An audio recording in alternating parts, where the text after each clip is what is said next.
ہوئی ہے نہیں ہوئی ہے، ایک مزہ کا خیز معاملہ ہے کہ وہ لوگ جو حکومت میں اتحادی ہیں، جو کولیشن پارٹنرز ہیں، آج وہ الزام لگا رہے ہیں کہ دھاندلی ہو گئی ہے۔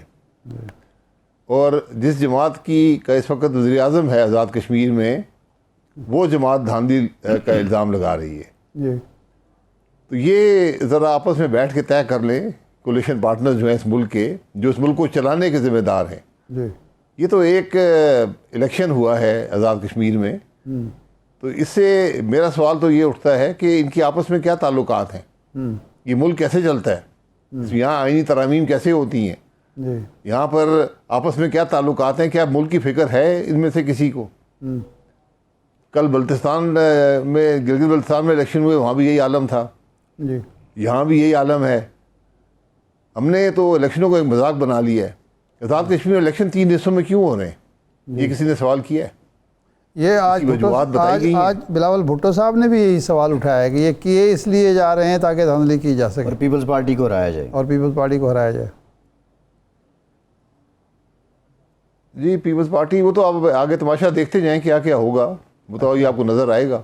اچھا، یہ یہاں پہ ختم نہیں ہوگا، کافی تماشے ابھی اس کے بعد ہونے ہیں۔ لیکن جو وہاں کے عوام نے اپنی رائے کا اظہار کیا ہے، جس سطح کی پولنگ ہوئی ہے، وہ بھی بڑی ایک سنجیدہ اور ایک سوچ پیدا کرنے والی بات ہے کہ لوگوں نے ووٹ ہی نہیں دیا۔ اگر اس دھاندلی کے باوجود بھی یہ لیول آف ووٹنگ ہے اور کل اس سے بھی کم ہوگا، تو پھر کیسے یہ الیکشن کیسے ختم ہوگا؟ عباس صاحب، ایک تو یہ ہے کہ 30 ہزار 25 ہزار ووٹ دیے لوگوں نے، تو ووٹ تو اس کا مطلب پڑا ہے۔ دوسرا یہ ہے کہ یہ جو تماشے کی آپ بات کر رہے ہیں، کچھ ہمیں بھی بتائیں کیا جھلک آپ کو نظر آ رہی ہے تماشے جو مستقبل میں ہونے والے ہیں؟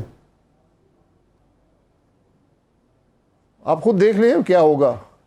ایک اور جماعت بھی وہاں الیکشن لڑ رہی ہے، جو ایک موجودہ وفاقی وزیر کی جماعت ہے، تو ان کو بھی کچھ سیٹیں مل جائیں گی، تو ایک کولیشن گورنمنٹ بنے گی۔ لیکن نہ اس گورنمنٹ کے پاس عوام کا مینڈیٹ ہوگا، نہ وہ غیر متنازع ہوگی، اور کشمیر کے حالات وہی ہوں گے جو اس سے پہلے ہیں۔ عوام کا اعتماد نہیں ہے ان الیکشن پر۔ آپ پولنگ کے جو نتائج پچھلی الیکشن میں تھے وہ دیکھ لیں، اور اس دفعہ کے دیکھ لیں کہ کتنا فرق ہے جو ووٹ پڑے ہیں۔ ایسے بھی حلقے ہیں جہاں 10% ووٹ پڑا ہے، اور ابھی 2/3 آزاد کشمیر باقی ہے، اور جو بڑی متنازع جو سیٹیں ہیں وہ بھی باقی ہیں۔ تو مجھے تو کوئی اس سے نہ حالات بہتر ہوتے نظر آتے ہیں، نہ اس سے کوئی ملک کا فائدہ ہوگا، نہ آزاد کشمیر کا فائدہ ہوگا۔ یہ خرابی مزید بڑھتی جائے گی، اور عباس صاحب،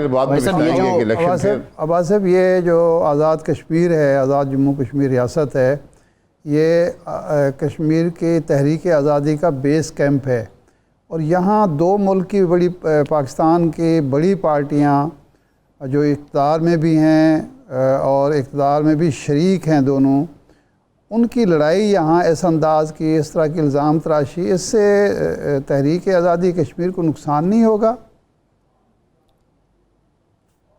اس سے پاکستان کو نقصان ہوگا۔ جب بھی الیکشنوں میں دھاندلی کی ہے، اور ہمارا ایک سلسلہ بن گیا ہے الیکشن متنازع کرنے کا، اور اتنے متنازع کرنے کا کہ کوئی شخص بھی ان کی جو رزلٹ آتے ہیں اس پر یقین نہیں کرتا، نہ ملک کے اندر نہ ملک سے باہر۔ اب وہی حالت گلگت بلتستان اور آزاد کشمیر میں پیدا کر دی گئی ہے۔ پتہ نہیں ہم کیا حاصل کرنا چاہتے ہیں، کیا ہم عوام کی سمجھتے ہیں کہ عوام کو یہ حق حاصل نہیں ہے کہ وہ اپنی رائے کا اظہار کر سکیں؟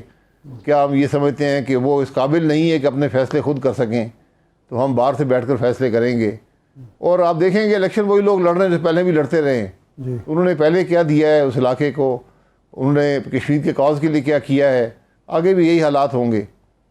تو شاید ہم بھول گئے ہیں کہ ملک میں آئین بھی ہوتا ہے، ملک میں قانون بھی ہوتا ہے، الیکشن کا نظام بھی ہوتا ہے۔ یہ فرمائیے گا، اور جب یہ متنازع الیکشن ہوتے ہیں تو پھر ملک آگے نہیں چل سکتا۔ یہ فرمائیے گا، یقیناً ایک متنازع الیکشن جو ہے کمزور کرے گا۔ مسلم لیگ نون اور پیپلز پارٹی کی جو AJK میں چپکلش ہے، پہلے تو لوگ کہہ رہے تھے کہ یہ نورا کشتی ہے، الیکٹورل پالیٹکس ہے۔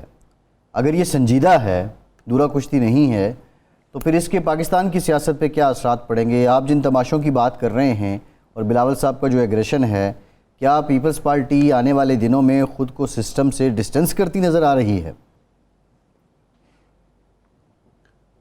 دیکھیں، اگر آپ الزام لگا رہے ہیں اپنے کولیشن پارٹنر پر کہ اس نے دھاندلی کر لی ہے، تو آپ ان لوگوں کے ساتھ حکومت میں بیٹھیں گے جو دھاندلی کر رہے ہیں؟ جی تو لیکن ہمارے یہاں کوئی اصول نہیں ہے، ہم ایک دوسرے کو الزام لگاتے ہیں، پھر جا کر آرام سے بیٹھ جاتے ہیں. یہ سب مفاد کے معاملات ہیں. یہاں پر کوئی اصول نہیں ہے، یہاں کوئی قانون نہیں ہے، آئین نہیں ہے، صرف مفاد ہے. تو مفاد مل رہا ہے، سب کو مل رہا ہے تو سب خوش ہیں. زیادہ مفاد چاہیے تھا، کسی کو نہیں ملا ہوگا، وہ ناراض ہو جاتا ہے تھوڑے عرصے کے لیے. کچھ اس کو ملے گا تو راضی کر دیا جائے گا. ندیم افضل چند صاحب نے کل کہا کہ جی ہم سمجھتے ہیں یہ موجودہ حکومت کرپٹ ہے، لیکن ہماری مجبوری ہے کہ ان کے ساتھ بیٹھنا ہے کیونکہ سسٹم کو آگے لے کے چلنا ہے. آج کم و بیش یہی بات بلاول نے بھی کہی کہ جی ہم ان کے ساتھ اس لیے چل رہے ہیں کہ ملک کو ڈیفالٹ سے بچانا ہے، ملک کی معیشت بہتر کرنی ہے. وہ جو ہمیں خدشات ہیں سیکیورٹی کے حوالے سے، ان سے بچنا ہے، تو اس لیے ہم ان کا ساتھ دے رہے ہیں. تو یہ اب یہ چیزیں تو موجود ہیں، تو یہ ساتھ جاری رہے گا؟ جی کرپٹ بھی ہیں، الیکشن بھی چوری کرتے ہیں، دھاندلی بھی کرتے ہیں الیکشن میں، لیکن ملک کو وہی بچائیں گے. تو معیشت ایسے ہی ٹھیک ہوتی ہے. تو کیا معیشت کرپٹ اور دھاندلی شدہ الیکشنوں والی حکومت ہی بہتر کرتی ہے؟ عجیب سوچ ہے. آج ہمارے اکابرین کی، اس ملک کے سیاسی لیڈرز کی یہ سوچ آپ کے سامنے آئی ہے کہ کرپٹ حکومتیں ملک بہتر کریں گی. عجیب معاملات ہیں، بہت عجیب معاملات ہیں. یہ فرمائیے گا، عوام پاکستان نے آزاد ریاست جموں کشمیر کے انتخابات میں حصہ کیوں نہیں لیا؟ ہمیں رزلٹ کا پتہ تھا، ہمارا رجسٹرڈ نہیں ہے، لیکن ہمیں رزلٹ کا پتہ تھا کیا رزلٹ آئیں گے. پاکستان میں ہر الیکشن متنازع ہوگا، اس کے عوام قبول نہیں کرتے. یہ ہماری بدقسمتی ہے کہ جو بنیاد ہوتی ہے جمہوریت کی، جو بنیاد ہوتی ہے حکومت کی، ہم آج وہ عوام کی نظر میں متنازع ہے. آپ اس وقت شفاف ترین الیکشن بھی کرا دیں، لوگ قبول نہیں کریں گے.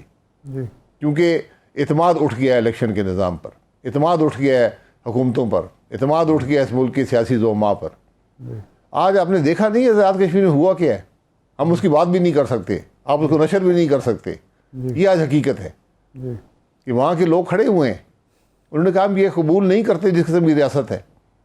الیکشن میں لوگوں نے حصہ نہیں لیا، آپ کو الیکشن 3 حصے میں کروانے پڑے.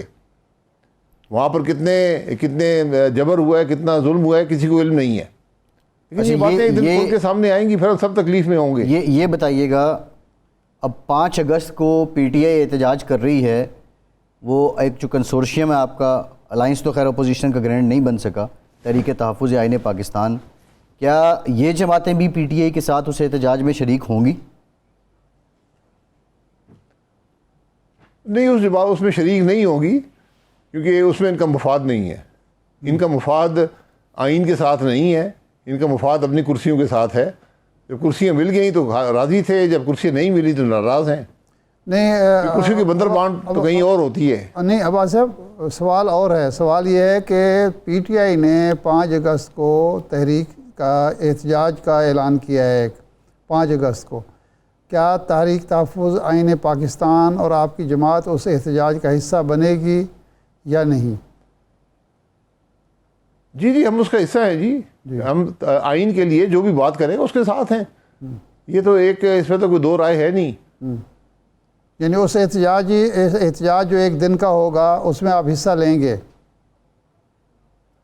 جی اس میں سب اپوزیشن جماعتیں حصہ لیں گی، کیونکہ آئین کی بات ہے. جب آئین کی بات کی جائے گی، اور آج ملک کی ضرورت بھی یہی ہے کہ ہم آئین کی بات کریں، آئین کی بالادستی کی بات کریں، ملک میں قانون کی حکمرانی کی بات کریں. یہی ملک کے مسائل کا حل ہے. ملک کے مسائل کا حل چوری شدہ ووٹوں سے الیکشن جیت کر حکومتیں بنانا نہیں ہے. عباس صاحب، حکومت میں جو لوگ بھی شامل ہیں، تمام تر اختلافات کے باوجود وہ متحد ہیں، خواہ وہ پیپلز پارٹی ہو، خواہ وہ استحکام پاکستان پارٹی ہو، یا کوئی اور پارٹی ہو، ایم کیو ایم ہو، با پارٹی ہو. اپوزیشن کیوں منتشر ہے؟ یعنی آپ نے ایک پلیٹ فارم بنایا، لیکن اس میں مولانا فضل الرحمان کو آپ آج تک شامل نہیں کر سکے. حالانکہ نقطہ نظر تو دونوں کا ایک ہی ہے، آئین کی بحالی اور آئین کی پاسداری. دیکھیں حکومت کے اندر جو لوگ ہیں وہ بھی متحد نہیں، ان کی باتیں آپ نے ابھی سب بیان کی ہیں کہ الزامات ایک دوسرے پر لگا رہے ہیں، لیکن وہاں تو مفاد کی جنگ ہے۔ اپوزیشن میں ہمیشہ کچھ اختلافات رہتے ہیں، کچھ یہ سمجھتے ہیں، جیسے پی ٹی آئی کا موقف ہے کہ عمران خان صاحب کو رہا، ان کی کوشش ہے کہ عمران خان صاحب رہا ہو جائیں۔ جو دوسری جماعتیں ان کی سوچ یہ ہے کہ ہم آئین کی بات کریں، ہم ملک میں قانون کی حکمرانی کی بات کریں، اسی میں دیگر جو عمران خان صاحب کے مسائل ہیں، دیگر مسائل ہیں، وہ بھی حل ہو سکتے ہیں۔ ٹھیک، حالانکہ اپنی سوچ ہے، لیکن اس بات پر متفق ہیں کہ ملک آج نہیں چل رہا، ملک کے اندر قانون کی حکمرانی نہیں ہے، ملک میں آئین کی بالادستی نہیں ہے، اور یہی ہمارے مسائل ہیں، اس پر سب متفق ہیں، لیکن جس طرح وہ احتجاج کرتے ہیں ان کو ہر ایک اپنا طریقہ ہے۔ نہیں بھائی صاحب، امپیکٹ اگر ہم اس کا کمپاؤنڈ ایفیکٹ دیکھیں یا امپیکٹ دیکھیں تو وہ اپوزیشن حکومت پہ نہیں ڈال سکی ابھی تک۔ مولانا فضل الرحمان صاحب اور